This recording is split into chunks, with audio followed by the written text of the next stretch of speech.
What's up, guys? Today we're going to be installing an AWE Track Edition exhaust on my buddy's 2018 Ford Focus RS.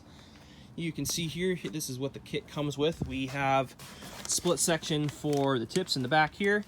We have the section that goes over your rear subframe. We have a mid-pipe and a resonator, which connects directly to your catalytic converter or catless downpipe, whichever you're running. We also have tips, all the clamps needed for installation, and the really nice thing with this kit is AWE does provide a cheater plug so you can maintain your drive mode. So if you install an exhaust that doesn't have, there it is, that doesn't have a valve in the back, you're going to need one of these. I believe Mountoon sells one as well, but AWE was nice enough to include this with their kit. No, I'm sure the charge is included in the price, but the entire price for this kit is on point. Compared to the ETS Extreme exhaust, which is essentially the same thing but without a resonator. This kit is hundreds cheaper, so, and the quality is exceptional. I also run this kit on my RS. I love it.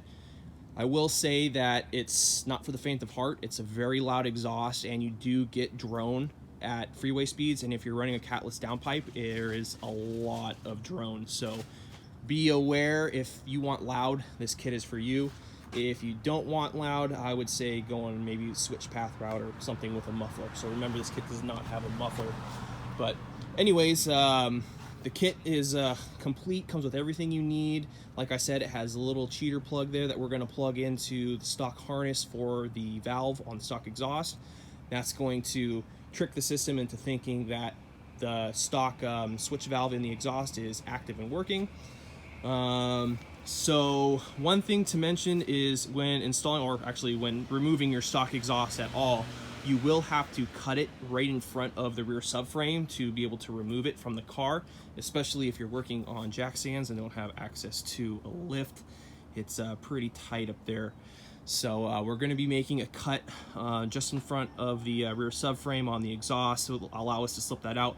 Now I'll show you, there is a good spot to cut it at, which will allow you to run a little slip joint if you ever want to reinstall it in the future and run your stock exhaust for whatever reason.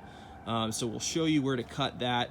So as of right now, we're gonna go underneath the car. I'm gonna start loosening up some of the bolts there. I'm gonna pop a couple hangers out, and then we'll get ready to make our cut and get the stock exhaust separated. Alright guys, so here we are underneath the car. You can see here's the straight section going back to the lower rear subframe, and there's a bend, as you can see right here, and there's a hanger right there, and what we're going to be doing is making our cut in between this bend and that hanger. So right about here is where we're going to be cutting. Now that will give us enough straight area if we ever want to reconnect the stock exhaust in the future.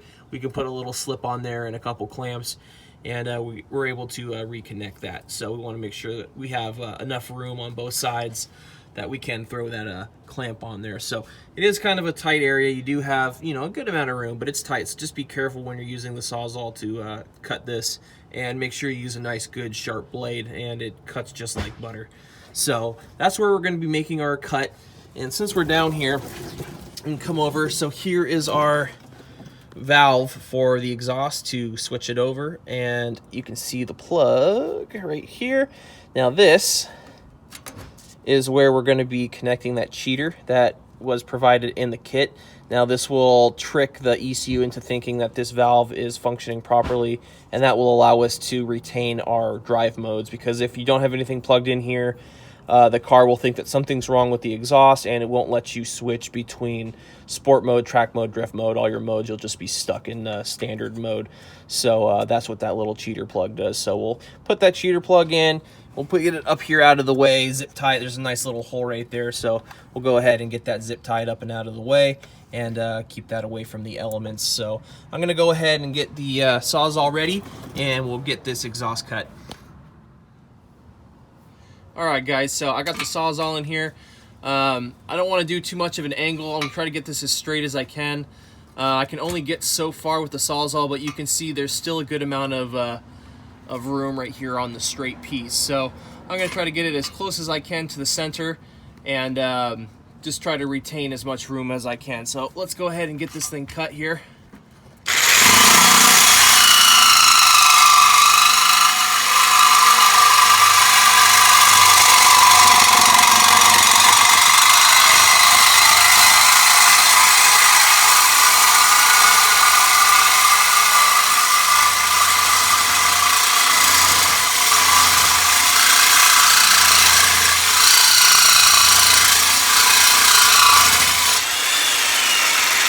Alright, so there you can see it wasn't too bad. Just make sure you got a firm grip on there, and make sure you have a good bimetal blade on there as well. So now we got that cut, so I'm going to go ahead and go through all of the hangers. I'm going to lubricate them with some penetrating spray. That will make the removal just a little bit easier. So I'm going to go ahead and get those lubricated, and we'll start to pop this exhaust out of the hangers. Alright guys, so I got the upper hanger released. That's over the rear subframe. I have the other side partially released. It's still hanging on slightly. So what I did is just take a small pry bar or chingadera, whatever you prefer, and come right here, and you can see I'm going to push up a little bit. Give this a push, and there we go. Because we lubricated it, it slides out nice and easy. So now that that's ready to go, make sure that your valve plug is disconnected. You don't want that binding up. So I'm going to go ahead and pop this off fully. Okay. There we go. And I'm going to support this with one hand. I'm going to scoot over. Keep pressure on this. Pop off this other side the rest of the way.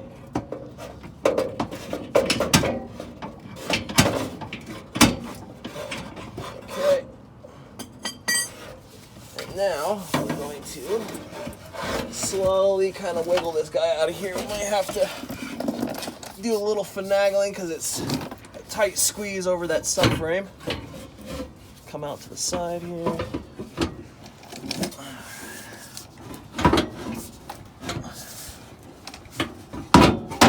There we go.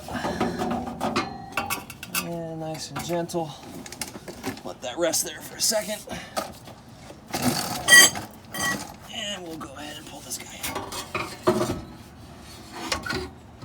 And there it is. So we have the rear muffler here.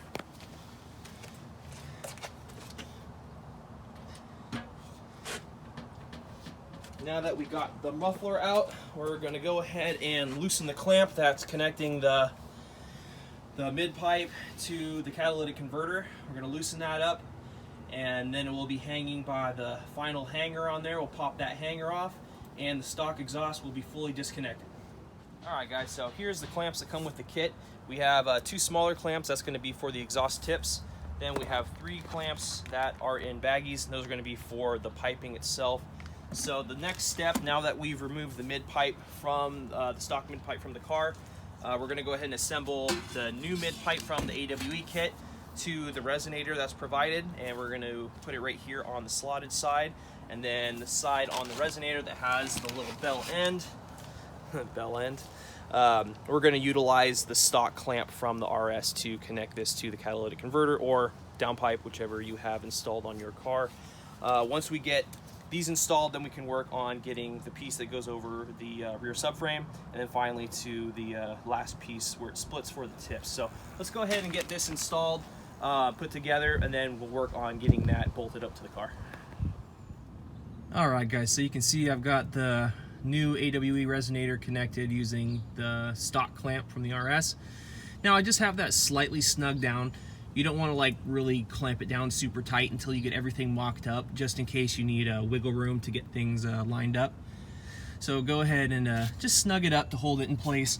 And the same here, I had this one on tight just because it was a little bit easier to install the hanger with the mid pipe while it's attached to the resonator, to get the resonator hooked into this clamp. Once I got it hooked in, I went ahead and loosen this one again just so I have that wiggle room. But having that tight together makes it easier because this mid pipe's being held on by that hanger, and it makes popping this resonator less awkward trying to get it into that clamp. So it just kind of helps support it for you while you're underneath the car. So now that we've got this in place, we're gonna move along to the piece that goes up and over the lower subframe, and then we'll move on to the last final piece. So I'll get back to you in just a sec. Okay guys, so here we got our piece right here. I'm going to go ahead and slip it up through over the rear subframe. Now make sure that you got your clamp on here first. So we got our clamp on there ready to go. Slipping this over. I'm going to go ahead and pop that right in, and then next thing is I'm going to get the hanger connected.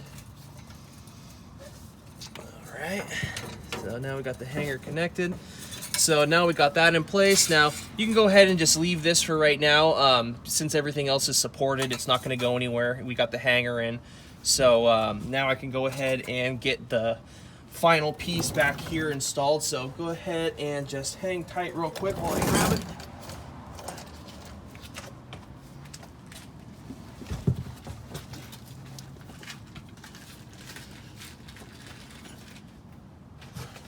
Alrighty. So here's our last piece. We got our last clamp right here.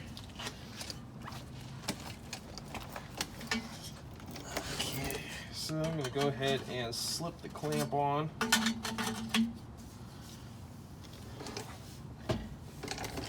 going to slip this guy on right here.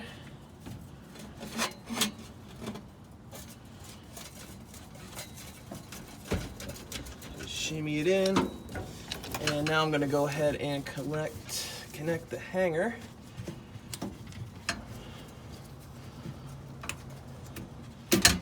So as you can see, guys, this job can be done by yourself. It does make it easier if you have someone to give you a hand here and there, but you're more than capable of doing it with one person. Let's get this guy. It's kind of a tight fit here.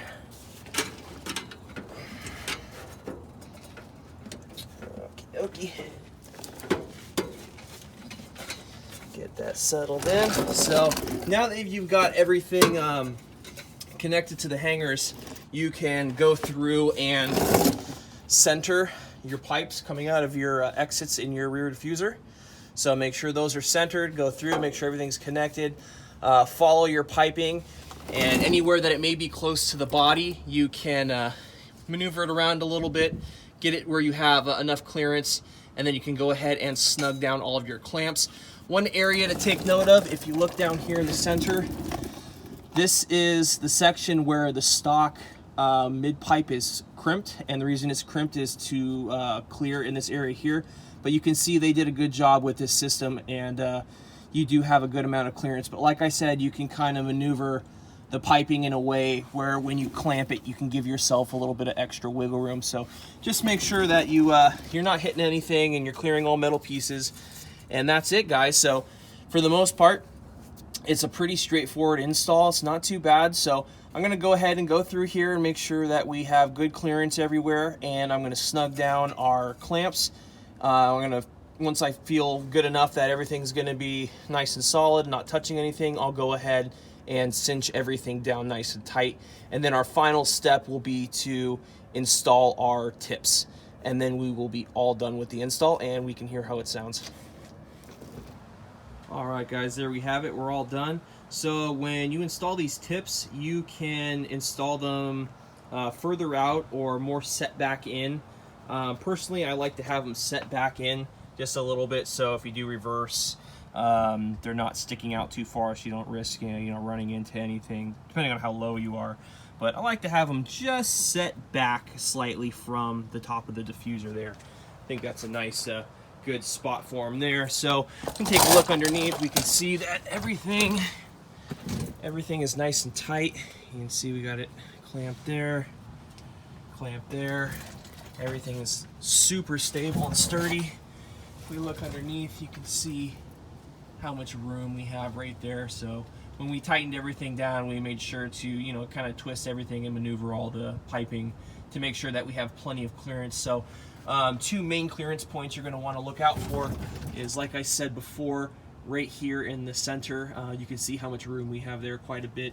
And lastly, if we look up here, as the exhaust comes up and over the very highest point, you want to make sure that you have room away from the heat shielding as well. So, I mean, the exhaust is going to rattle a little bit, so you want to make sure it's not going to hit anything and make noise. And you can go ahead and give it a wiggle and see if it makes any noise.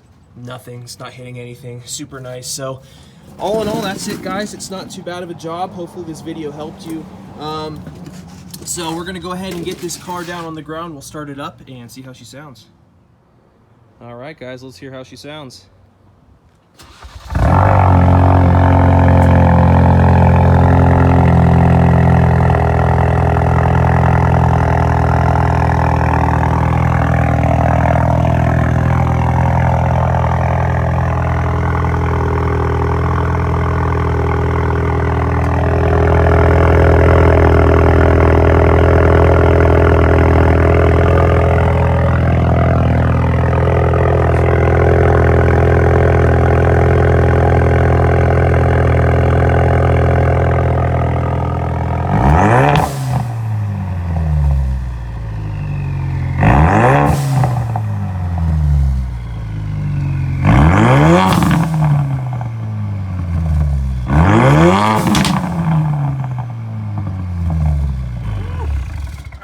So that concludes our installation of the AWE Track Edition exhaust for 2016 through 2018 Focus RS.